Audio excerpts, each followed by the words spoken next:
High above the clouds, on a mountain ridge in the Bavarian Alps, sits a stone building that took thousands of workers over a year to construct,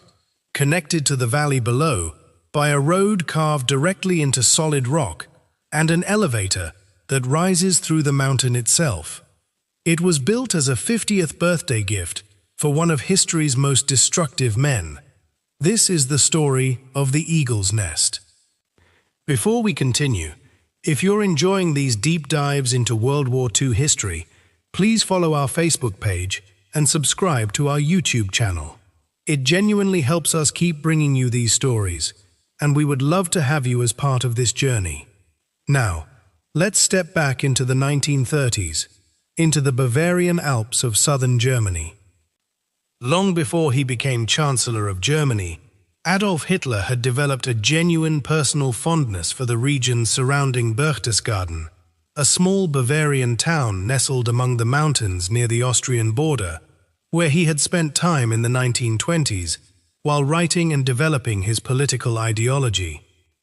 In 1928, Hitler rented a modest mountain chalet in this area called Haus Wachenfeld, a relatively simple retreat where he could escape the pressures of political life in Berlin and enjoy what he genuinely considered the restorative beauty of the surrounding alpine landscape. Once Hitler rose to power as Chancellor in 1933, this modest chalet was gradually expanded and renovated into something considerably grander, eventually becoming known as the Berghof, a substantial residence that would serve as Hitler's primary retreat throughout much of the Nazi regime. As Hitler's power and personal cult of leadership grew throughout the 1930s, an entire complex of Nazi Party facilities gradually developed around the Berghof, transforming this once quiet mountain area into what became known as the Obersalzberg, a genuinely restricted government and party compound. In 1937, Martin Bormann, one of Hitler's most trusted and ambitious inner circle members, conceived of an even more ambitious project, a mountaintop retreat built at a genuinely extraordinary elevation,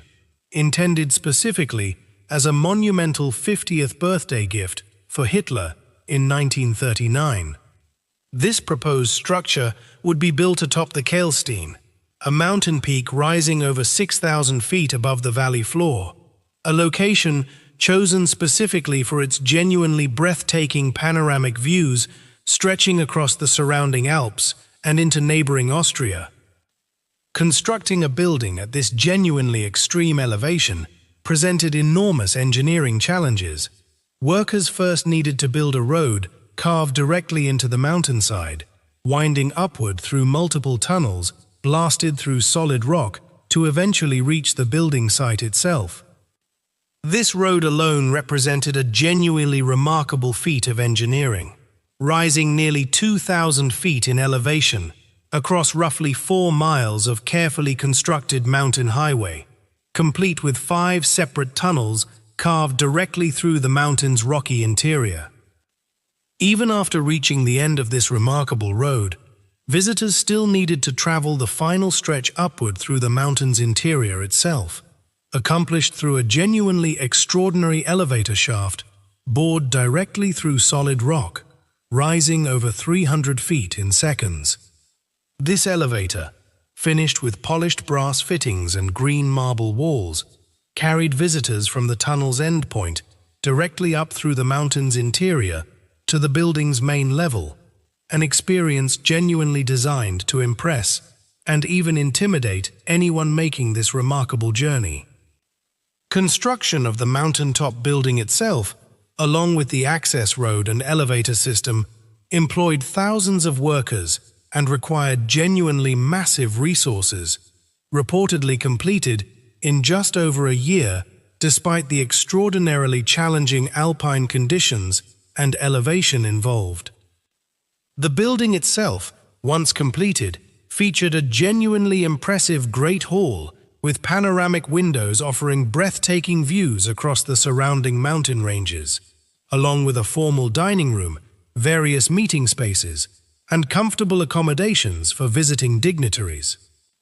This structure, officially called the Kehlstein House, meaning simply the Kehlstein House,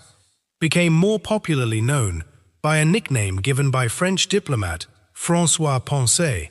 who described it as an eagle's nest perched impossibly high above the surrounding landscape. Despite the genuinely enormous effort and resources invested in constructing this remarkable mountaintop retreat, historical records suggest Hitler himself actually visited the eagle's nest relatively infrequently, reportedly finding the thin mountain air and dramatic elevation genuinely uncomfortable.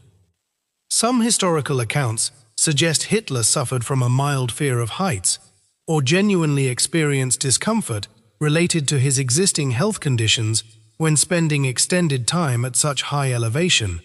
contributing to his relatively limited personal use of this genuinely elaborate mountaintop structure.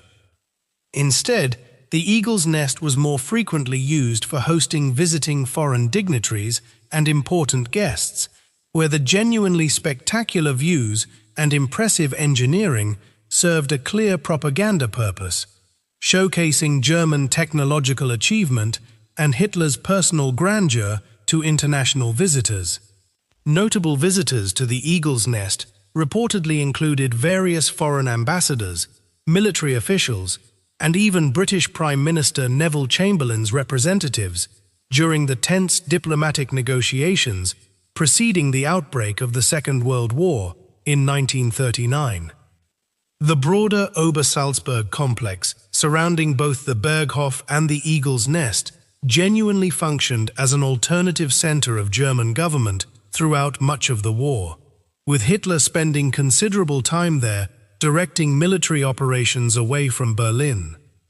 Senior Nazi officials, including Hermann Göring, Martin Bormann, and Albert Speer, also maintained their own residences within this exclusive mountain compound,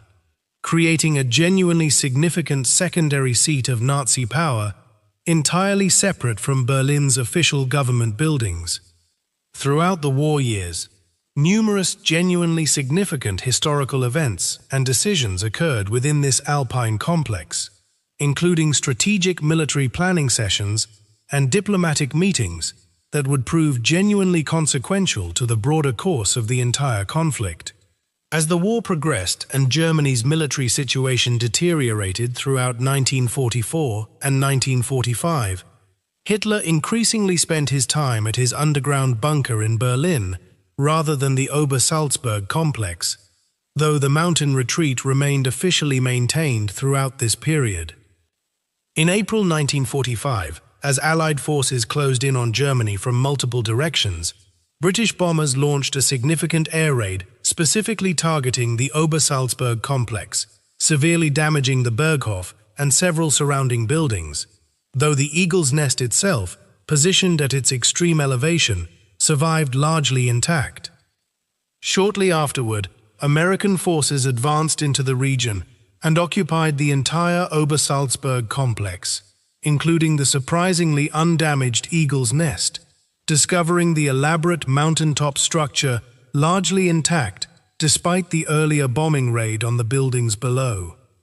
American soldiers reportedly took numerous souvenirs from the Eagle's Nest during this occupation, including items from Hitler's personal belongings that had been stored there, while the structure itself was carefully documented and photographed as evidence of Nazi Germany's elaborate wartime infrastructure.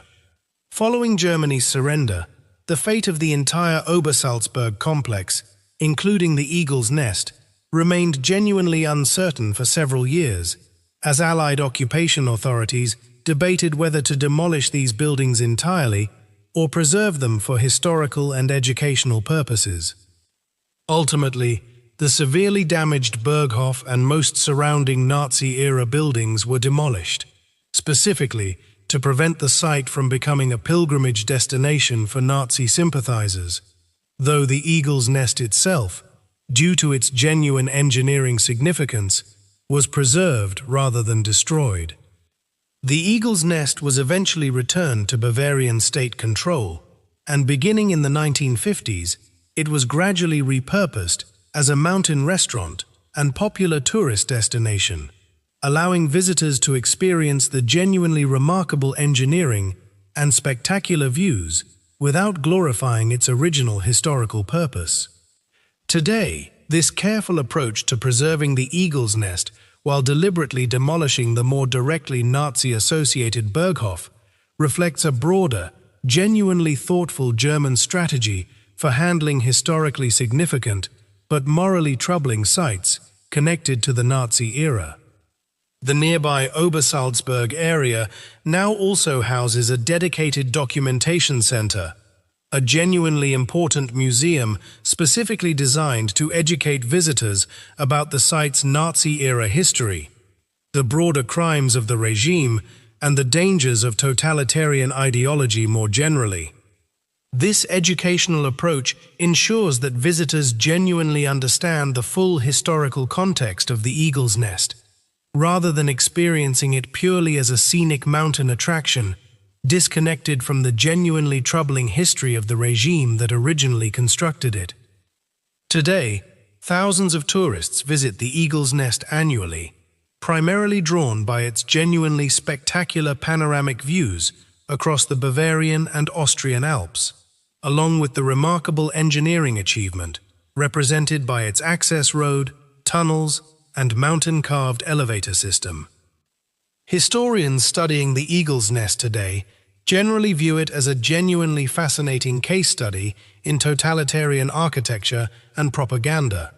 a structure whose engineering ambition and physical isolation genuinely reflected the regime's broader obsession with projecting power, permanence, and mythological grandeur. Its story serves as a genuinely important reminder that impressive engineering and architectural achievement can exist alongside, and even serve, genuinely destructive and dangerous ideologies, a complexity that continues making this remarkable mountain structure a subject of ongoing historical fascination and reflection.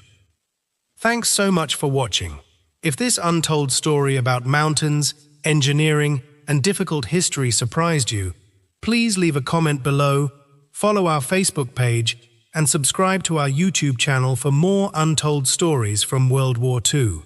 Until next time, take care.